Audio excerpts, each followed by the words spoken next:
ทุกคนโอ้โหเป็นราชพัสตาเนาะสู่สากลพระบารมีทุกคนเจ้าฟ้าสิริวัฒนวรีเนาะทรงนำความวิจิตรแห่งผาไทยสะกดสายตาชาวโลกณที่นครปารีสเนาะทุกคนปารีสโอ้โหความยิ่งใหญ่อลังการสเปนทุกคนมื้อนี้เขาจะมาโอ้ลมกัน กับสบายดีนะสวัสดีครับท่านผู้ชมยินดีต้อนรับเข้าสู่ช่องไลฟ์สไตล์วิทยานกศักดิ์นะอยู่กับข้าพเจ้าธนกศักดิ์เส้นเก่าเส้นเคยก่อนอื่นการทักทายสบายดีพ่อแม่พี่น้องโม้ที่สุดทุกคนเนาะจะเป็นพี่น้องอยู่ทางเมืองลาวเมืองไทยและอยู่ต่างประเทศทางเมืองลาวเมืองไทยและอยู่ต่างประเทศเนาะเป็นได้สบายดีบ่ทุกคนสภาพอากาศเป็นได้ทุกคนอยู่ทางประเทศไทยอากาศร้อนบ่หรือว่าอากาศเย็นทุกคนแต่ใดก็ตามนะทุกคนรักษาสุขภาพโม้ที่สุดทุกคนเนาะเป็นห่วงโม้ที่สุดทุกคนโอเคทุกคนสำหรับพี่ท่านใดที่เข้ามาเบิ่งคลิปใหม่ทุกคนอย่าลืมกด subscribe หากพี่กด subscribe เนาะและอย่าลืมกดกระดิ่งเพื่อบ่พลาดคลิปใหม่ๆของข้าพเจ้านั่นเองทุกคนสวัสดีนับเป็นอีกหนึ่งหน้าประวัติศาสตร์ครั้งสำคัญเนาะที่นำมาซึ่งความภาคภูมิใจและความซาบซึ้งในพระมหากรุณาธิคุณอย่างมหาที่สุดหาที่สุดบ่ได้ทุกคนแก่ปวงประชาชนชาวไทยเมื่อสมเด็จพระเจ้าลูกเธอเจ้าฟ้าสิริวัฒนวรีนะทุกคนนารีรัตนราชกัญญาขออภัยทุกคนได้เสด็จพระราชดำเนินเยือนกรุงปารีสทุกคนปารีสเนาะสถานรัฐฝรั่งเศสเมื่อทรงเป็นประธานในงานเลี้ยงหับฮองอันยิ่งใหญ่เฉลิมฉลองการจัดนิทรรศการขั้งประวัติศาสตร์ภายใต้ชื่อราชพัฒราทุกคนสู่สากลก็คือ from traditional to modernity ณพิพิธภัณฑ์ศิลปะการตกแต่ง Musée des Arts ออกเสียงบ่ได้ทุกคนเอามาเป็นภาษาฝรั่งเนาะซึ่งตั้งอยู่ณใจกลางนครแห่งแฟชั่นระดับโลกการเสด็จพระราชดำเนินในครั้งนี้บอกเป็นเพียงแต่ตอกย้ำถึงความสัมพันธ์อันแน่นแฟ้นระหว่างสองประเทศแต่ยังเป็นเวทีที่เผยแผ่ความงดงามอัตลักษณ์อันทรงคุณค่าและภูมิปัญญาการทอผ้าไหมสั้นสูงให้ขจรใจไปในระดับสากลอย่างสง่างามนั่นเองบรรยากาศณพิพิธภัณฑ์ศิลปะการตกแต่งในค่ำคืนนั้นเต็มไปด้วยความสมพระเกียรติและการต้อนรับอย่างอบอุ่นอย่างยิ่งทุกคนโดยมีคณะผู้แทนจากรั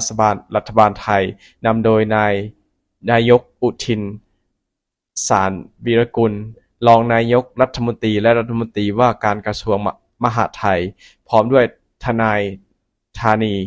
แสงรัตน์เอกอัครราชทูตณกรุงปารีสและภริยาตลอดจนนายสเตฟานเบิลประธานพิพิธภัณฑ์ศิลปะการตกแต่งรัฐมนตรีกระทรวงต่างๆของฝรั่งเศสทูตานุทูตนะฮะและบุคคลสำคัญในวงการแฟชั่นและศิลปวัฒนธรรมระดับโลกรวมเฝ้าทูลพระองค์ทบาทรับเสด็จด้วยความจงรักภักดีและชื่นชมในพระบารมีนะฮะสุนทรพจน์พระบารมีสะกดโลกและการสืบสานพระราชปณิธานสมเด็จย่านะฮะซึ่งว่าไฮไลท์สำคัญที่สร้างความประทับใจในการสะกดหัวใจของผู้ร่วมงานทุกคนก็คือการที่สมเด็จพระเจ้าลูกเธอเจ้าฟ้าสิริวัฒนวรีนารีรัตนราชกัญญาทุกคนทรงมีพระดำรัสเปิดงานเลี้ยงหับฮองเฉลิมฉลองนิทรรศการเป็นภาษาอังกฤษของพระองค์ทรงสง่างามเปลี่ยนไปด้วยพระสิริโสมและพระบารมีทรงตัดต้อนรับแขกผู้มีเกียรติทุกท่านเข้าสู่งานด้วยความอบอุ่นและเป็นกันเองพระดำรัสอันทรงคุณค่าในค่ำคืนนั้นระบุว่านิทรรศการในครั้งนี้จัดขึ้นเพื่อเสริมพระเกียรติและน้อมรำลึกถึงพระมหากรุณาธิคุณอันล้นพ้นของสมเด็จพระนางเจ้าสิริกิติ์พระบรมราชินีนาถพระบรมราชนีพันปีหลวงสมเด็จย่าของพระองค์ผู้ทรงเป็นผู้วางรากฐานและมีบทบาทสำคัญยิ่งใหญ่ในการอนุรักษ์ฟื้นฟูและชุบชีวิตงานหัตถกรรมศิลปะและการทอผ้าพื้นเมืองของไทยที่เกือบจะสูญหายไปให้กลับมามีชีวิตชีวาและเป็นมรดกทางวัฒนธรรมที่จับต้องได้พระองค์เน้นย้ำด้วยความภาคภูมิใจว่างานหัตถกรรมและการทอผ้าแบบดั้งเดิมของไทยบ่ได้เป็นเพียงแต่เรื่องของอดีต แต่เป็นวัฒนธรรมที่มีชีวิตก็คือ living culture ที่ยังคงได้รับการสืบทอดพัฒนาและเติบโตอย่างต่อเนื่องจากรุ่นสู่รุ่นพร้อมกันนี้ยังทรงขอบพระคุณพันธมิตรชาวฝรั่งเศสและผู้ที่มีส่วนเกี่ยวข้องทุกอย่างที่มีส่วนร่วมในการผลักดันให้เกิดนิทรรศการอันยิ่งใหญ่นี่ขึ้นเพื่อเฉลิมฉลองวาระครบรอบ340 ปีแห่งความสัมพันธ์ทางการทูตและครบ170 ปีแห่งการสถาปนาความสัมพันธ์ทางการทูตอย่างเป็นทางการระหว่างประเทศไทยและสหราชอาณาจักรฝรั่งเศสหลังจากเสด็จสิ้นพิธีงานเปิดสมเด็จพระเจ้าลูกเธอเจ้าฟ้าสิริวัฒนารีรัตนราชกัญญาได้สำเร็จพระราชดำเนินทอดพระเนตรนิทรรศการราชภัตราสู่สากลซึ่งเป็นงานที่รวบรวมเครื่องแต่งกายทุกคนของราชสำนักการถ่ายทอดคุณค่าแห่งมรดกปัญญาไทยผ่านฉลองพระองค์และงานหัตถศิลปะชั้นสูงรวมกว่า200รายการรวมถึงภาพถ่ายประวัติศาสตร์ที่บ่เคยเห็นจัดแสดงอยู่ไสมาก่อนทุกคนโดยนิทรรศการในครั้งนี้นะครับพระบรมราชานุญาตจากพระบาทสมเด็จพระเจ้าอยู่หัวให้เชิญฉลองพระองค์ในสมเด็จพระนางเจ้าสิริกิติ์พระบรมราชินีนาถพระบรมราชินีพันปีหลวงและสมเด็จพระนางเจ้าพระบรมราชินีมาจัดแสดงในต่างประเทศเป็นครั้งแรกในประวัติศาสตร์โดยแบ่งพื้นที่การจัดแสดงออกเป็น7ส่วนที่ร้อยเรียงเรื่องราวได้อย่างงดงามน่าอัศจรรย์ไทยฝรั่งเศสอักลักษณ์ทางวัฒนธรรมผ่านการฉลองของพระองค์สวาห้องที่เปิดต้อนรับผู้เข้าชมด้วยการจัดแสดงวิดีทัศน์เกี่ยวกับ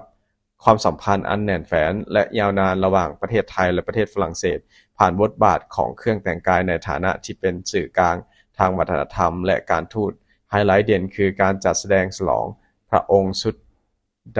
ราตรีอันงดงามของสมเด็จพระบรมราชินีพันปีหลวงเมื่อครั้งได้สมเด็จพระบาทสมเด็จพระบรมสกาธิเบศรมหาภูมิพลสมเด็จพระราชดำเนินเยือนสาธารณรัฐฝรั่งเศสอย่างเป็นทางการเมื่อปีพุทธศักราช 2503 ซึ่งฉลองพระองค์ในยุคประวัติศาสตร์ครั้งนั้นสะท้อนถึงการผสมผสานระหว่างตะวันตกและตะวันออกได้อย่างไร้ที่ติสุดท้ายพระราชนิยมจากแนวพระราชดำริสู่อัตลักษณ์แห่งชาติสวาห้องนี้เป็นศูนย์รวมของความภาคภูมิใจของชาติจัดแสดงฉลองพระองค์สุดไทยพระราชินีของสมเด็จพระบรมราชินีพันปีหลวงและสมเด็จพระนางเจ้าพระบรมราชินีและสมเด็จพระเจ้าลูกเธอเจ้าฟ้าสิริวัฒนารีรัตนกัญญาซึ่งไทยพระราชนิยมทั้ง8แบบประกอบด้วยชุดไทยเรือนต้นชุดไทยจิตรดาชุดไทยยมอรินทร์ชุดไทยบรมพิมานชุดไทยดุสิตชุดไทยจักรีชุดไทยศรีวลัยและชุดไทยจักรพรรดิสวาเกิดจากพระราชวินิจฉัยและธงออกแบบของสมเด็จพระพันปีหลวงตั้งแต่ปี2503โดยศึกษาจากหลักฐานทำการแต่งกายของสตรีในราชสำนักสยามความพิเศษสูงสุดของห้องนี้คือปิติยินดีให้สุดไทยพระราชนิยมได้รับการบรรจุเข้าสู่การพิจารณาของยูเนสโกเพื่อขึ้นทะเบียนมรดกทางวัฒนธรรมที่จับต้องไม่ได้ของมนุษยชาติในปี 2569 นั่นเองสำหรับการจัดแสดงฝีมือโบราณครั้งนี้ถึงเคยเกือบจะสูญหายไปจากแผ่นดินไทยแต่ได้รับการซุบชีวิตและฟื้นฟูให้คงอยู่จนถึงปัจจุบันด้วยพระราชปฏิภาณอันแน่วแน่ของสมเด็จพระพันปีหลวงผ่านโรงฝึกศิลปะชีพณสวนจิตรดาปัจจุบันคือสถาบันศิริกิติ์นำเสนองานคว่ำงานถมงานจักสานย่านริเพาพระสัตนีด้ามจิ๋วและเครื่องเบญจงที่เขียนลวดลายอย่างวิจิตรบรรจงสะท้อนถึงความเพียรพยายามและทักษะขั้นสูงสุดของสั่งฝีมือไทยภาพมัดหมี่ทุกคนหัตถกรรมไทยสู่สากลสวาโซนนี้จะเน้นถึงความงามของผ้าไหมมัดหมี่จัดแสดงฉลองพระองค์และฉลองพระบาทที่ตัดเย็บจากผ้าไหมมัดหมี่ที่สมเด็จพระพันปีหลวงคัดเลือกด้วยพระองค์เองพร้อมนำเสนอเล่าเรื่องราวกรรมวิถีการเลี้ยงไหมการสาวไหมและกระบวนการมัดย้อมทอผ้าที่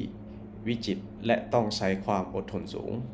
นอกจากนั้นนะทุกคนห้องสุดท้ายก็คือบทสรุปแห่งอนาคตนะฮะจัดแสดงสุดรวมสมัยและเทคนิคผสมผสานแบรนด์สิริวัฒน์วรรณารีนะฮะซึ่งสมเด็จพระเจ้าลูกเธอเจ้าฟ้าสิริวัฒน์วรรณารีทรงนำผลงานออกแบบมาจัดแสดง3 สุดเด่นได้แก่สุดราตรีผ้าไหมศิลปะซีบที่ได้แรงบันดาลใจจากสุดไทยโบราณใบสองทรายสุดราตรีเข้าพกผ้าไหมมัดหมี่จับจีบประณีตประดับงานปักลูกปัด3 มิติรูปดอกจำปาขาวและสุดแจ็คเก็ตสีขาวแรงบันดาลใจจากเสื้อราชปัดแต่นผสมผสานปักดอกฟุตซ้อนและกระโปรงสั้นจับเดรปแบบไทยโบราณนอกจากนี้ยังจัดแสดงผลงานของดีไซเนอร์ไทยชั้นนำและศิลปินแห่งชาติเช่นแบรนด์ธีรพัฒน์อาซาว่านะฮะและแม่ชองมอฟที่มาร่วมงานรวมตีความศิลปะวัฒนธรรมไทยในมิติใหม่นั่นเองทุกคนแล้วทุกคนนี่คือเป็นบรรยากาศงานทุกคนข้าพเจ้าเห็นพระองค์ท่านพูดภาษาฝรั่งและภาษาอังกฤษโอ้โหปลื้มใจแฮงคือแบบเก่งแฮงทุกคนหอบด้านเลยเดี๋ยวทุกคนมาฟังหน่อยหนึ่งนะทุกคน Le président de la Acte-Partage, Madame le directrice, l'Excellence, chers amis, mesdames, messieurs. Would like to say a very welcome to you all. This truly special event, and I am very, very happy to be here with you this evening. For me, this exhibition was created to be honor the legacy of Her Majesty Queen Sirikit, my beloved grandmother, who played a key role in preserving and giving a new life our traditional craft. When I see the beautiful display, my grandmother's showcase of craft in these exhibitions, I'm proud to say that our traditional art and craft and a living culture that continue to evolve. I wish to thank all the French and Thai partnership for specialist role organizations. This exhibition. ยอดทุกคนเนาะคือเพิ่นเว่าทำภาษาฝรั่งเว่าทำภาษาอังกฤษเก่งหลายทุกคนเนาะพระองค์ท่านทรงมีความปีศาจสามารถอย่างยิ่งทุกคนโอเคทุกคนสวัสดีคลิปเขาจบไปนี่ถ้าทุกคนมักก็ฝากกดไลค์กดแชร์ subscribe เนาะสบายดีบ๊ายบาย